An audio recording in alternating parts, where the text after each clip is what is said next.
It's never really stopped to amaze me that people still watch my videos, despite the fact that I dragged this series for almost 4 years now.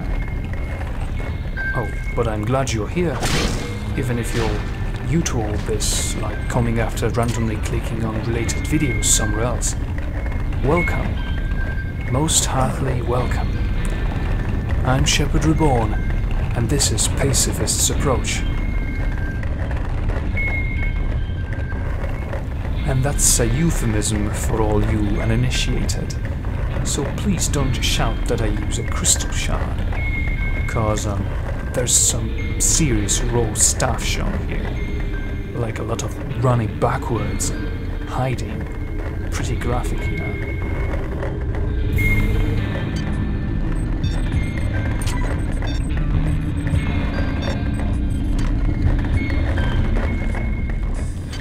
Well, you've already seen me fighting these walking meatballs on several occasions, so let's talk about that jumping puzzle from a minute ago.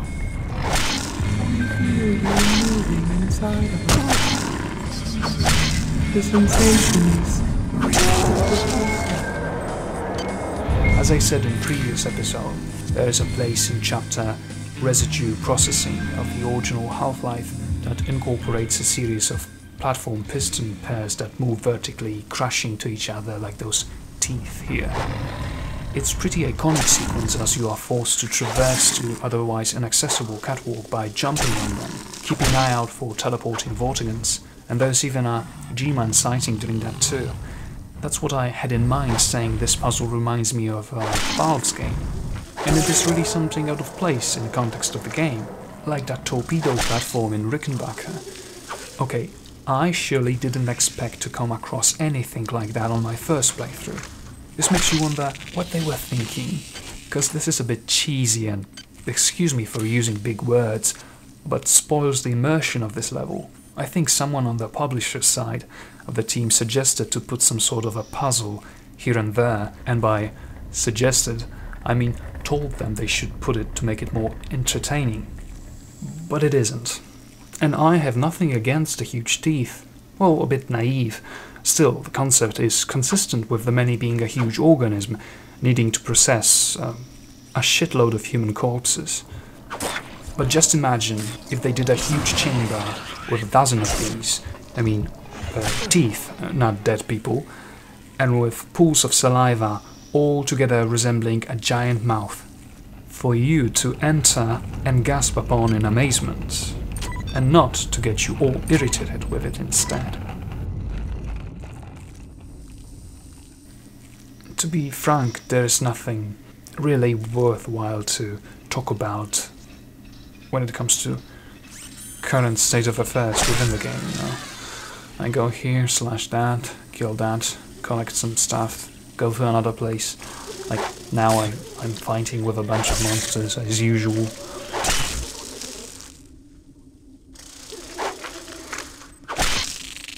Okay, so the coast is clear. Almost. Let's go and explore this little remnant of Von Braun. Is there anything else? Well, I guess... no. Good healthy worms to eat up.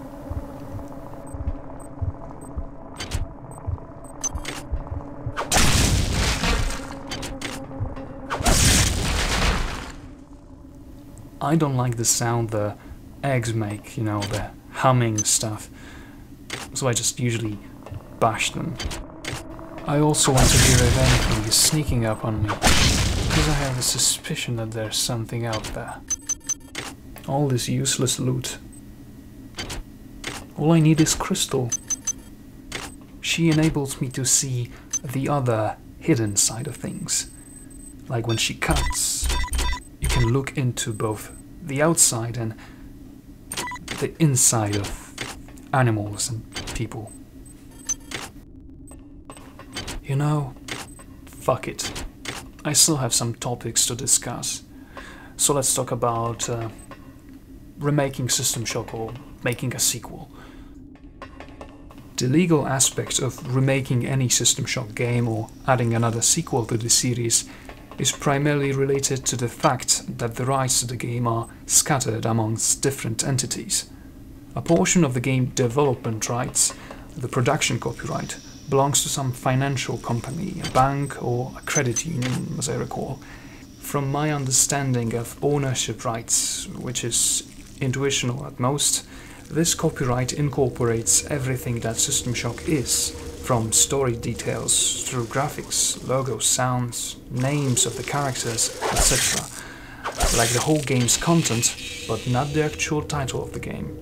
Those bankers are not interested in selling this, but instead in sharing profits from a possible new game. Clever folk, if you ask me.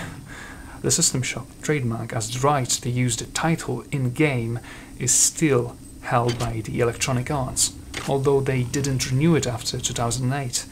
So to successfully gather all the pieces necessary for anyone to revive the series, you'd need both the title from the Electronic Arts and development rights from the bankers, possibly from a couple of other entities too.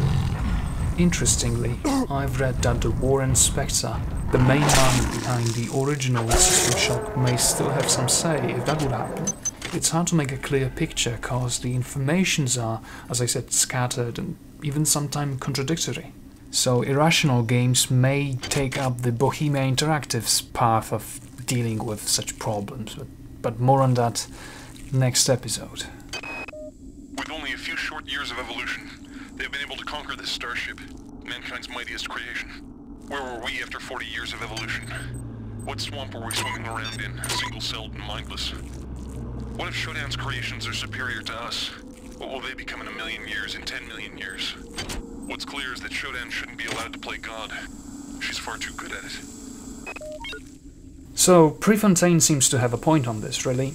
It had taken about 500 million years on Earth for life to evolve just from scratch to this simple cell level.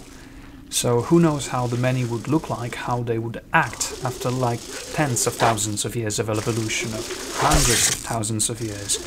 So millions maybe, you know. So in popular science fiction there is the theme of singularity, and singularity is the point where the humans' creations, like machines for instance, gain the ability to replicate themselves, and they are effectively smarter than their creators. So you can think of this many's evolution as a sort of singularity. Maybe that's the way for the higher advanced organism to evolve, to skip this natural selection of the initial stages of evolution by being engineered from scratch by some other race, for instance.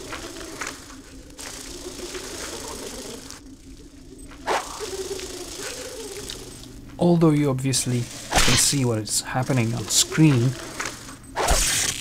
I actually, while I was recording this part, I've used my old settings, the in-game settings of gamma and brightness from the Rickenbacker and the von Braun levels, and I couldn't see a damn thing. I was hesitant on changing anything because it complicates the editing, but ultimately I just had to because I couldn't see where I was going actually. I kept running into walls and missing the enemies when I tried to hit them with rock guards, so it was a bit redundant to keep the old settings. Anyways. Besides the parasitic behavior evidenced in the life cycle of the human annelid hybrids, it's becoming clear to me that Shodan has bred the many to use humans for other purposes. First of all, the many clearly has the capability to convert human flesh to energy. It can eat us, but it can also directly use us in the creation of its egg pods. Corpses are fed into some kind of tubular structure, and eggs are birthed through a nearby tube. I've been unable to determine whether the organism is directly converting the corpses into egg structures or not, but it's clear that there's some connection between the nutrient pool we provide and the eggs that are being produced. So, as a part of a fantasy story, of a science fiction story, what he says about transforming humans into eggs, it's completely okay. It's okay, it's drama, you know, but if you think about it, how much energy would many require to build up this huge mass that is wrapping around the two ships? enormous quantities of energy. This energy can be made from decomposing flesh, organic matter and other things like minerals perhaps, maybe even they are able to eat up steel. So the only way for them to acquire the enough energy to build the many itself, the body of the many, would be for them to decompose the structure of the ship. But they never really talk about that in the game, so we will never know for sure. Your time is running out. This place is a womb where we grow our future. Your weapons fail. Your ammunition runs low. And you've yet to see our most beautiful creation. All you have is your hatred and your individuality. Now don't you wish you joined us? Would you then feel so alone?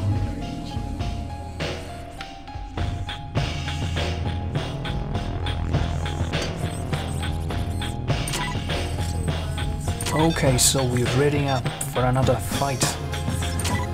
And I suspect it's gonna be a short one. See, it's already one hit, one kill. At least with midwives. Spiders are a bit more resilient creatures. But fear not. I'm gonna dispatch him in a minute. In a second, I mean. And what exactly is this place? Really? Really?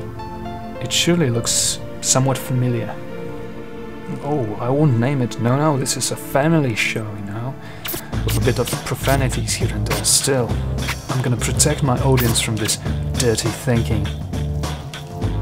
Oh, who am I kidding? Just Google Lambia Minoria.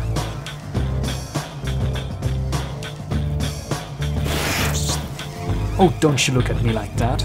Prefontaine said, place of birth, where the eggs are made.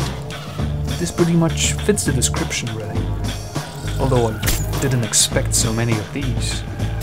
The many has some serious appetites for production, of course. It's clear that this thing I'm trapped inside is intimately linked with all the organisms I observed on board the Firon. Strike that. This creature is the same organism. Perhaps the best way to describe it, or perhaps the only way I can comprehend it, is that the organism serves to perform the highest mental functions of the entire species. The smaller creatures exist only to enact its will. Now strike that too. All the specimens act as a whole, like different organs in a single body, with this entity acting primarily as a brain. If we were to destroy this large specimen, I wonder, would it snuff out all the others? The idea that you must destroy the many's brain to disable all the creatures at once is not only a story point, but also a plot device, because it enables the writers to wrap up the whole conflict between the player and the many in a single climatic battle. And it conveniently just gets rid of all the remaining many that you may run into while proceeding to your final objective. Yeah, it's all about showdown. But to think about it, what would System Shock 2 be without her? Just another game.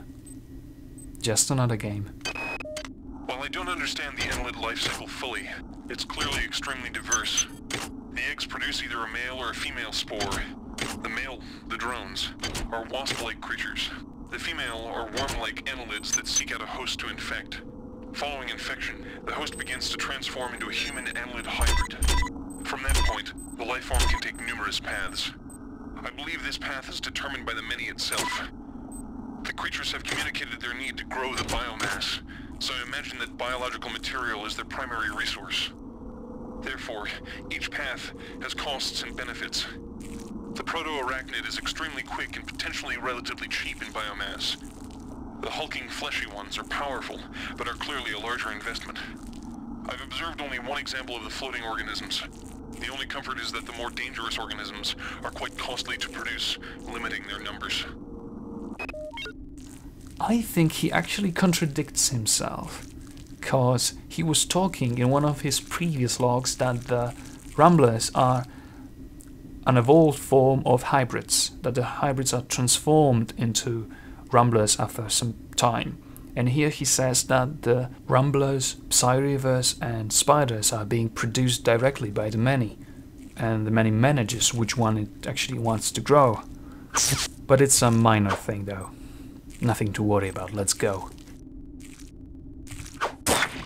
That was pretty unexpected. I'll try to get there.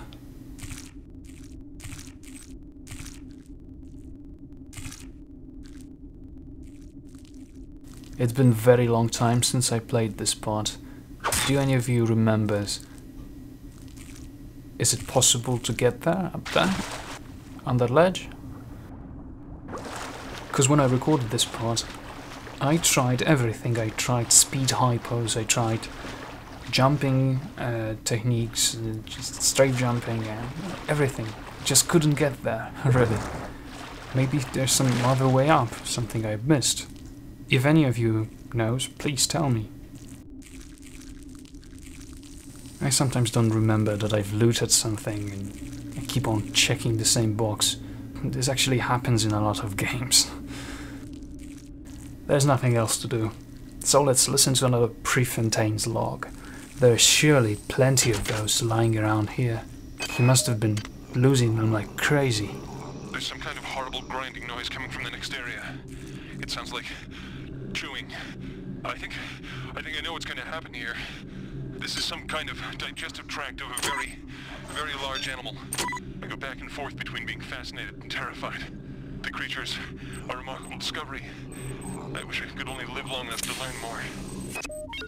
Instead of that, you should have wished that there's gonna be someone to listen to your findings after you become another remnant moving inside Manny's bowels or something. Dear God. I think we have to wrap up this episode at this point. I'm glad you are still with me. I'm glad you're still listening, still watching my series, and see you next time. And I won't kid you, I probably need some time for this too. Those 2 last episodes. These require some additional treatment, care, you know. It's just something you can only do once. So, see you next time. This is ShephardReborn, signing off.